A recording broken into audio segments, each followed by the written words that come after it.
ભાઈ દોસ્તારું ઘણા, સગા વાલા કુટુંબી છોકરાઓ જાય છે હવે, બરોબર.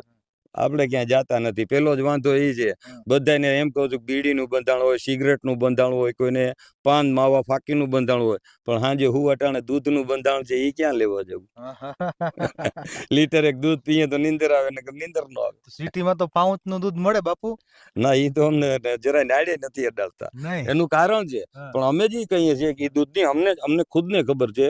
આજે મારી અત્યારે ભેહું દોવાય, મારું 40-50 લીટર જે દૂધ હોય અહીંથી હરિપુર ડેરીએ ગયું, હરિપુર ડેરીએથી બધું જમા થયું ગામનું, ત્યાંથી તાલાળા ગયું ડેરીએ, આ મધર ડેરી ને સોરઠ ડેરી ને જે બધા કહે ને એ ડેરીમાં ગયું. તાલાળા અહીંયા હું તમને કહું એની જમા કર્યું, એટલે કાલ આખો દિવસ ત્યાં પડ્યું રહ્યું.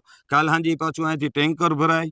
આ એક તમને વાત કરું, અહીંથી ટેન્કર ભરાય. આપણે કોઈ ડુપ્લિકેટ દૂધની વાત નહીં, આ ચોખ્ખા દૂધની જ વાત કરું. એ અહીંથી ટેન્કર ભરાય, એ ટેન્કર ભરાય અને કાલે ગયું જુનાગઢ, બરોબર. એટલે 3 દિવસ થઈ ગયા. આજનું દૂધ કાલ સાંજે પાછું જુનાગઢ જાય, બરોબર, કે અથવા પ્રમદી સવારે નીકળે.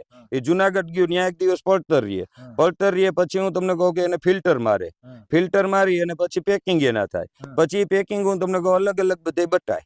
એટલે 4 થી 5 દિવસનું દૂધ પછી અહીંયા ગામડાઓમાં આવે કે અથવા સિટીની અંદર આવે, 2 દિવસ એની દુકાનની અંદર પડ્યું રહીએ. એ તમારી પાસે દૂધ આવે ને એટલે કમસે કમ હું એમ કહી દઉં છું કે હળી ગયેલ દૂધ તમારી પાસે 6 દિવસે આવે.